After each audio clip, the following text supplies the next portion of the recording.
From beautiful downtown Milheim, in the smack dab center of the Keystone State, this is Lou Bryson with Seen Through a Glass, the podcast that's mostly about food and drink in central Pennsylvania. Welcome to episode 51, On the Rails to Danville. Now, I did promise you no more whiskey for a while, and I'm keeping my word, although we are going to stretch the geographic boundaries that I set for the podcast a little bit. But since I've done episodes from Colorado, New York, North Carolina, no big deal. I mean, they're arbitrary rules that I made, so I can break them. Today we're going to Danville, Pennsylvania. And while it is definitely east of the main stem of the Susquehanna that I'd set as the eastern boundary of the Seen Through a Glass area, it is on the Susquehanna, so that works for me. Besides, I've enjoyed visiting Danville ever since I started going there when Damien and Maria Malfara opened their Old Forge Brew Pub there in 2008. And it occurs to me that some of you may not know why I was visiting breweries in 2008.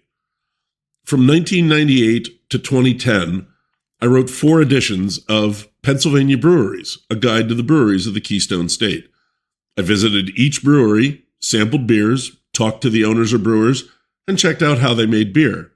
But I also went outside the brewery, visiting good beer bars, restaurants, and interesting attractions in the area. It turned out to be a popular format. It's pretty much the same format I use for town profile episodes here. It's also how I found Elk Creek Cafe and why we wound up moving to central Pennsylvania. Turned out to be a pretty influential work for our family. Last week, I went back to Danville and interviewed Damien and Maria, and stopped in to see Ben Yeagle and Gary Ernest at Rock God Brewery a couple blocks away. I also stopped at 2 coffee roasters in town, so I was buzzing. We'll talk about all that, and about what I cooked up for St. Patrick's Day, and tease you a little about what's coming up. But first, here's what I'm drinking today.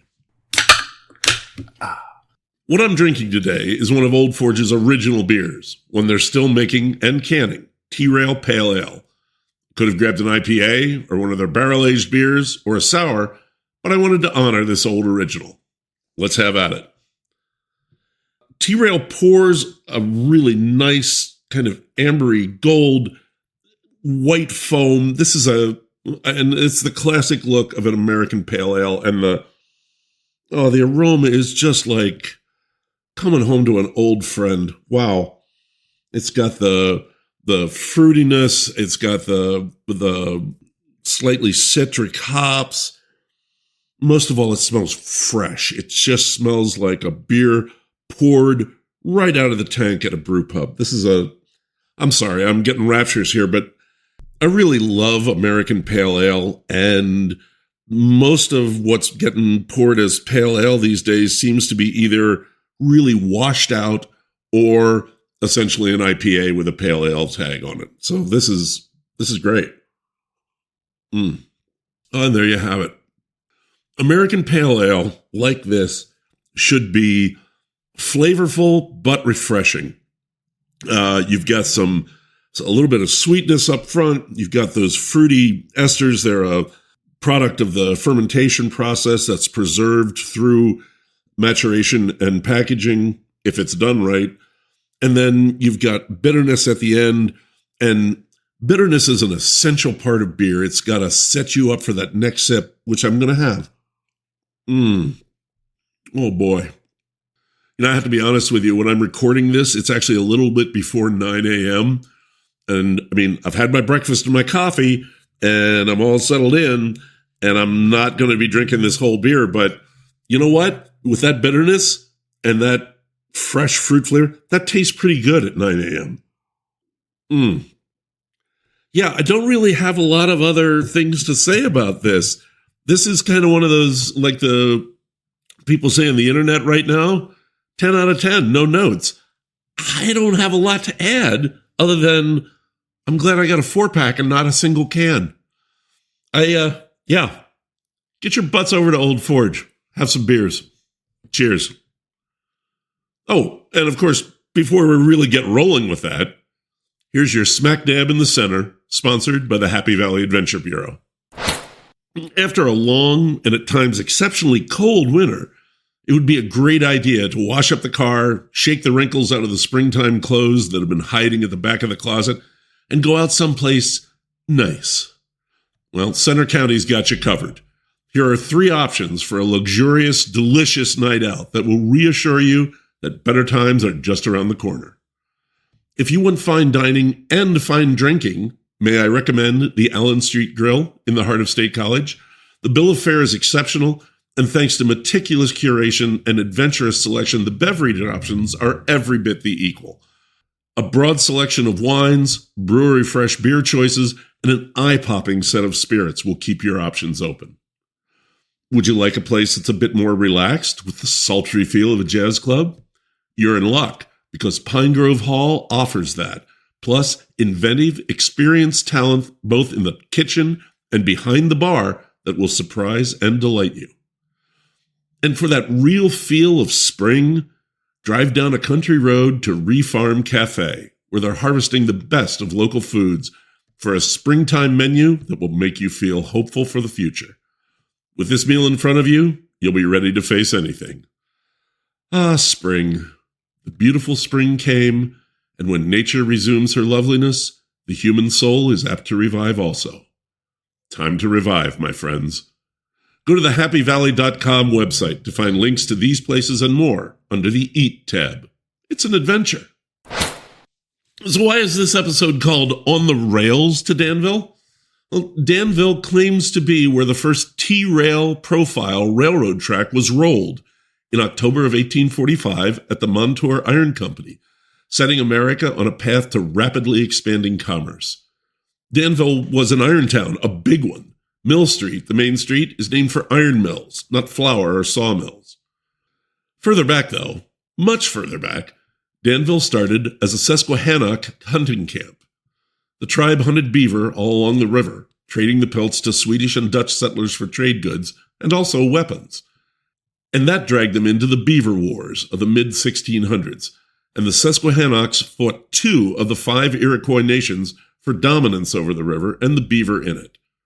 They won the initial struggle, but were badly hit by epidemics shortly thereafter. The Iroquois took advantage and struck back, supported by European colonists, and the Susquehannock Nation first retreated south down the river and then pretty much collapsed. And I'm telling you all this mostly because I'd never heard about the Beaver Wars, and it was fascinating. The area remained Iroquois land until 1768, when huge amounts of land from eastern New York all the way out to Kentucky and current-day West Virginia shifted to British control. Briefly to British control. William Montgomery began buying land around Danville in 1773 and settled his family there the next year, calling the settlement Montgomery's Landing, with a sawmill, grist mill, and trading post on the river. Montgomery fought with distinction in the Revolutionary War and would serve in the House of Representatives afterward. In 1792, his son Daniel surveyed and laid out the core of the town that would be named for him, not his father. That's what happens when you're the mapmaker, I guess. Oddly, Danville has been in 3 different counties. Originally in Northumberland County, it became the county seat of Columbia County when that split off in 1813. And in 1845, there was a countywide vote, and Bloomsburg became the county seat. And then 5 years later, Danville became the county seat again of Montour County when that was split off from Columbia County. Danville remains so today, the largest town in Pennsylvania's smallest county.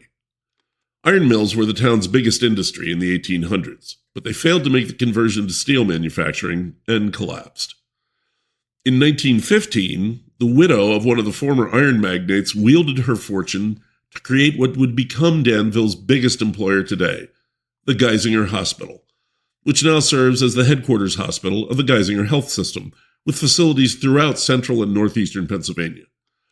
People from many miles around make the trek to the big hospital on the hill for advanced medical treatment, and a network of hotels and restaurants has grown up to serve families waiting for outcomes for their loved ones. But, as I said earlier, I first came to Danville to visit Old Forge Brewing. The brewpub was originally a couple blocks south of the current location in a very narrow building, only about 12 feet wide. It was a bit tight, but it had a great vibe, and part of that was a real dedication to local suppliers. In fact, that visit to Old Forge was the first time I ever had Gemelli's delicious soft pretzels. Let's get to the interview, and then we'll bop around town a bit. Hey, I'm here with Damien and Maria Malfara. They're the owners of Old Forge Brewing in Danville. How you doing today? Good. How are Really you? good. Good to be here. Yeah. I haven't been here in a while.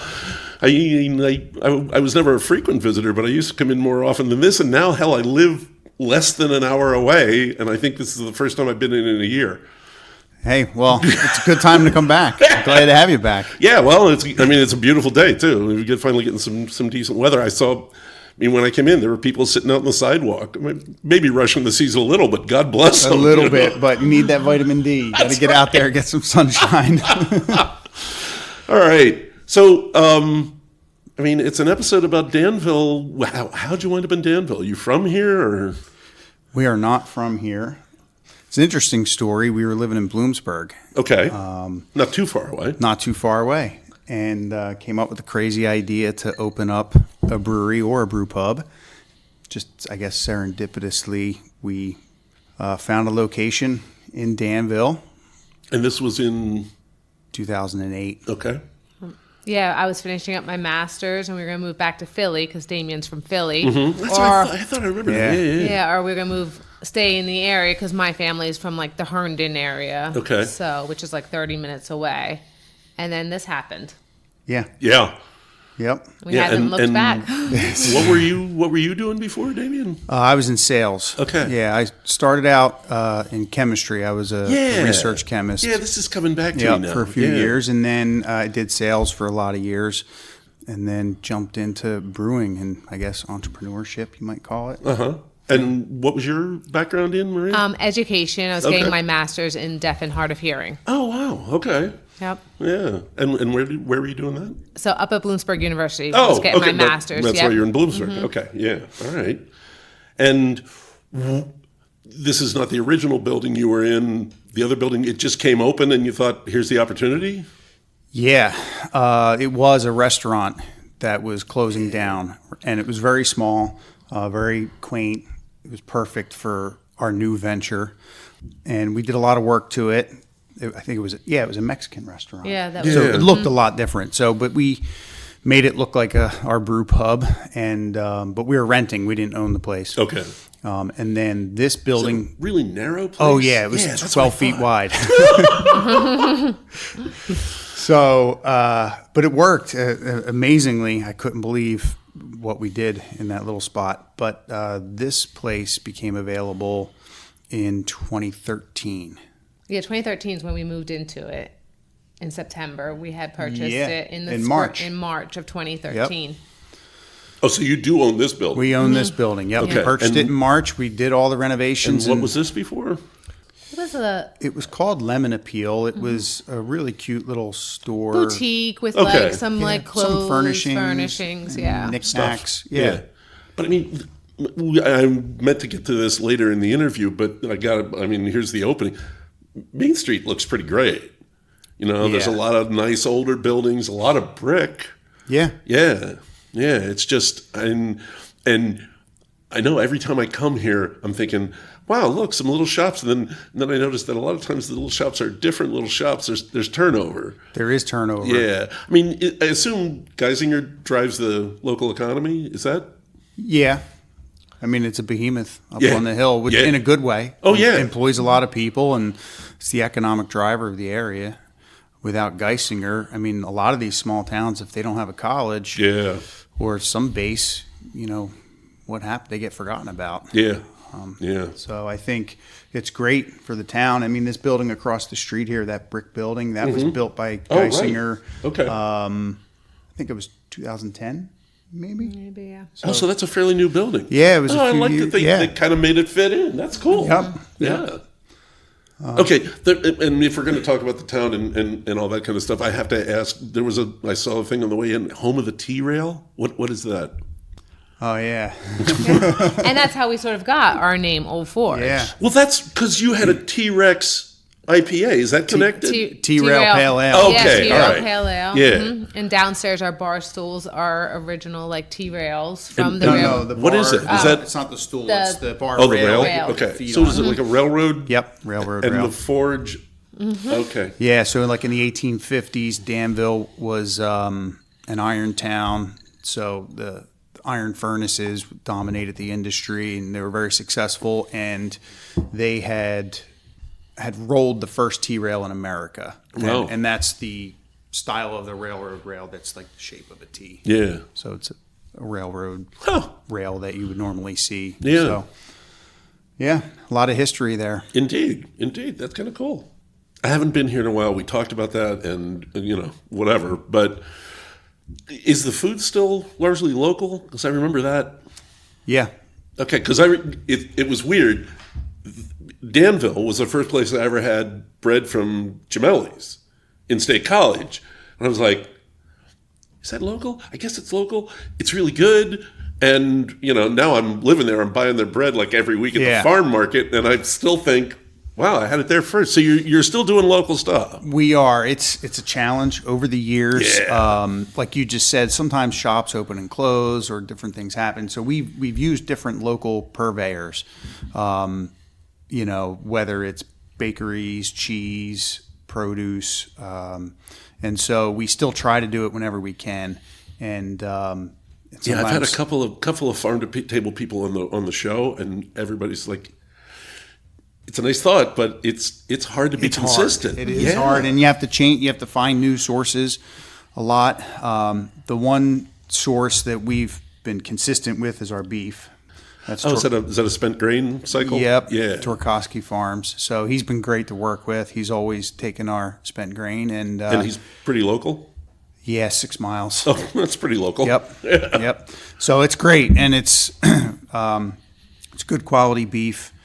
He raises everything there and breeds everything there. Wow. So some of these beef producers, they will get calves at auctions and then just raise them. Okay. He does the whole thing. Breeds them. Wow. Does everything, the whole thing. That is pretty cool. Yeah, and it's worked out great for us. It's not always easy because we buy the whole animal and we use the whole animal, so it puts some stress on our chef. Sure. But it works, and I think it's the right thing to do. Yes. So. Yes. That's great. Yeah. I realize I'm like rambling all over the place here, but it just brings to mind a story when you talk about it's not easy with the spent grain. I was in Dusseldorf, and I went to Origa early in the morning because I woke up and I had nothing else to do. So I just started walking around, and I found out that Origa's open for breakfast, the brewery, right? So I'm walking down there, and there's this huge pile of spent grain just out on the street, and I mean, still steaming. Yeah. I'm looking at that, I'm like, what the hell? About that time, this guy with a tractor drives up in the old city in That's Dusseldorf, great. drives up with a tractor and starts Scoops shoveling it. it. Yeah, that's like, wow, That's awesome. That's isn't it great? hilarious. And you're thinking, urban brew pub. Yeah, This guy's coming in and picking up grain. that's right. Hey, old traditions are hard to break. Yeah, I just thought that was one of the best things I've ever seen.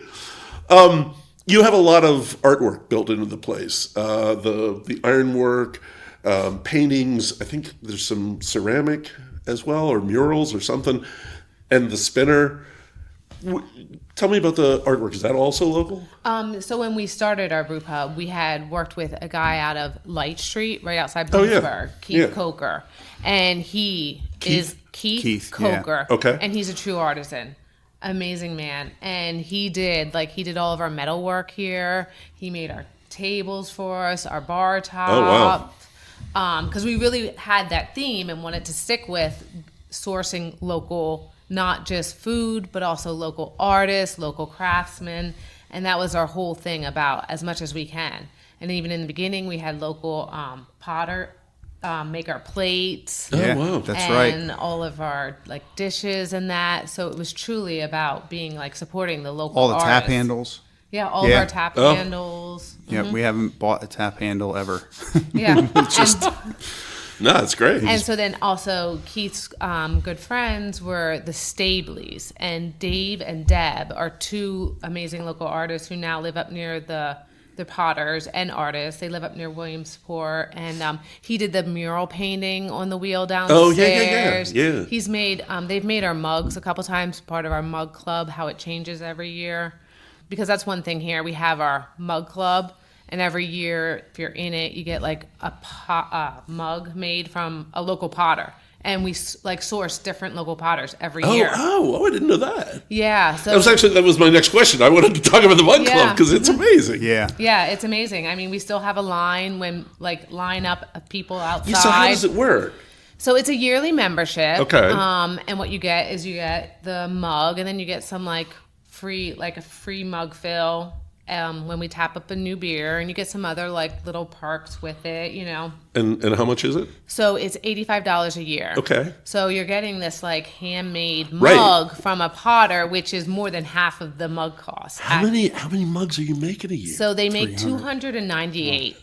That's what we have in our. Oh, that's how much space you have. That's how many hooks. 298. So. Okay. Yeah, so it's a big project for the potters. Yeah. We're always looking for new potters. Like I said, we use Dave and Deb now.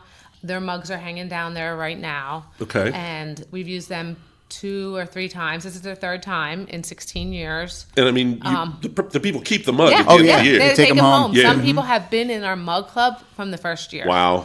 So you're not guaranteed though. You got to stand and no. You have to renew. Yeah. The mug club current mug club members get to renew. Okay. And it's a 30-day renewal period. They have to come in and sign up. If they don't re-sign up, then their spot will be open first come, first serve on October 1st is the sign-ups. Wow. And we have a really good renewal. We have almost 85% to 90%. Yeah. 90%. Yeah. That's pretty good. Yeah. Typically, there's about 30 spots open each year. I mean, mug clubs used to be a big thing, and you don't see them as much anymore. You don't. Yeah, I don't know why. I mean, I love hearing that yours is vibrant. Is a weird word to use, but it's the only one that comes in my head right now. That's fantastic. I mean, it really speaks for a solid community of patrons. Yeah. That's a good way to put it. Yeah. That's great. Tell us about the spinner. Unfortunately, we're all audio, but I've already taken pictures of it. That was the thing that caught my eye immediately the first time I saw it. That's the work of Keith Coker, his mind. So when we first started the Mug Club, we had no idea it would be popular. It was, hey, let's try this, let's do it. And we found a local potter, his name was Mike Hart, who did our first mugs that first year. And I think we had initially put them on the boards behind the bar, hanging on the wall. Yeah. And I think Keith built those, and maybe they held something like 50 mugs. I'm not even sure what it was. Yeah. And so we did that, and I'm like, okay, I guess we'll sell 50 mugs. And they sold out really fast, and I was blown away. I couldn't believe it. And so people were like, oh, I wanted to get a mug membership, and they sold out. Are you going to have more? And so Keith said, I can probably add to that. And so he built another piece to hang more mugs on behind the bar, and I think it was 127 was the total. And so we sold those, and they sold out right away. And again, people were coming up to us and saying they really wanted to get into it. And I said to Keith, we have a problem. There's no more space behind the bar, and more people want mug spots, mug clubs. And so we were talking about different ideas, like hanging them from the ceiling or hanging them from other. And then he just says to me, how about a wheel? And I said, what do you mean a wheel? And he said, picture this, concentric rings. You can store so many more mugs on it because you could have them on the rings and you can just spin it. And I'm just thinking, sure, Keith, whatever you say. I trust you. I've seen your work. I don't know what you're talking about, but okay. So then he says, we have to measure the doorway, and I will build it so that it fits as big as it can be so that it fits in your doorway. Okay. And I guess he measured like the diagonal of the doorway. Sure. And he went back to his shop, and I don't remember how long later, it must have been a couple months, he shows up. He's like, I have the wheel. And they brought it in and installed it, and I couldn't believe it. Like, I was blown away. Just like when people see it, they're blown away. It's the central thing of the pub. And it spins, and it perfectly spins, and it rotates. It's easy to, and they painted, Dave Stabley painted that mural on it, and it holds all the mugs. So it holds, between that and behind the bar is 298 mugs. And that's phenomenal. It's great. I feel crazy talking that much about it on, it's the time we have, but I can't help it. It is unique. Really cool. You don't see something like that really anywhere else. No. All right. I've managed to go this long without saying, let's talk about the beer. It is a brewery. I remember a fairly basic lineup back when you opened, and like every place else. I mean, I remember the first time I went to the Bullfrog up in Williamsport, and I don't know, they had like a gold ale and a porter and a pale ale. And I'm like, really? That's it? And the guy's like, give us a little time. And that's what you've done. I mean, you're doing all kinds of stuff now. Yeah. Yeah, and I think we had to walk before we ran. When I started, I had no professional brewing experience. I was a home brewer. So, got our feet wet, brewed beers that, were not too adventurous. We had stuck to the traditional styles and did it our way, and just wanted beers that were approachable and drinkable, and we do a really good job of that. And then Darren, who's our brewer now, he's worked for us since 2012. Yeah, I think. So he does all of the brewing. I haven't even brewed a batch of beer since 2020. Oh, okay.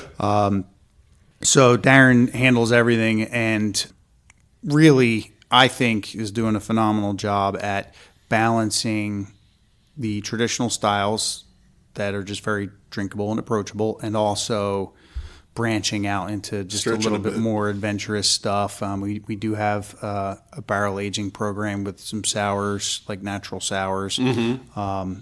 And we do those. We release those when they're ready. They age a while, so it takes time. But, even branching out into all different, seltzers. We do our own cider. Yeah. I know that. Yep. Okay. We get the juice from Drees Orchards. Of course it's local. Of course it you is. have to. Where else would you get it? That's great. Yeah. So it's fun. I love it. I love seeing what he comes up with, and I love drinking it. Can't fight that. Can't fight that. What is the? I mean, what do people like? What sells well? Still to this day, IPAs. Oh, yeah. They're selling probably the most. But also not all the time. Seasonally, it depends on the season. Okay. And we're releasing new beers all the time. So typically those sell the fastest. Oh, the new stuff, sure. So we may not make it again, but it still could be a really fast seller. Okay. What is the local beer market like? I mean, are you the only place people can get good beer in town, or... Like I said, I haven't been here in a while. No, yeah, there's Rock God Brewing. Okay. I don't remember when they opened, but they're right down the road here. They're a lot smaller. They're not open every day like we are. Okay. More tasting room kind of thing? Yeah, and they're doing a good job with their small system, and they're making adventurous beers. And other than that, it's just you got to go to Bloomsburg, Newry. You got to branch out a bit. Yeah. Well, that's Central PA. Mm-hmm. Yeah. There's a spot here, a spot there, a spot here, a spot there. Which, it's been a long time since you opened. What changed? What worked? What didn't work? What do you wish you knew now that you didn't know that? Yeah, everything. Right. Everything. Yeah, I don't know. You just got to be resilient. You got to adapt. It's not easy. I didn't think it would be easy, but I think people outside the business, I don't think they appreciate the difficulty in staying true to your vision. Like the whole local thing, like you're talking about, it costs a lot more money and it's a lot more work. But I think it's important, and I think it's what we really want to do. And so, every little thing that comes your way, that's an obstacle. You just have to be able to work towards overcoming it. And I think we've done that. I think that's also true for opportunity. When one comes along, you can't be afraid to grab it. Yeah. Yeah. I agree with that. I think for us, the two areas that we really excelled at is understanding what our customers want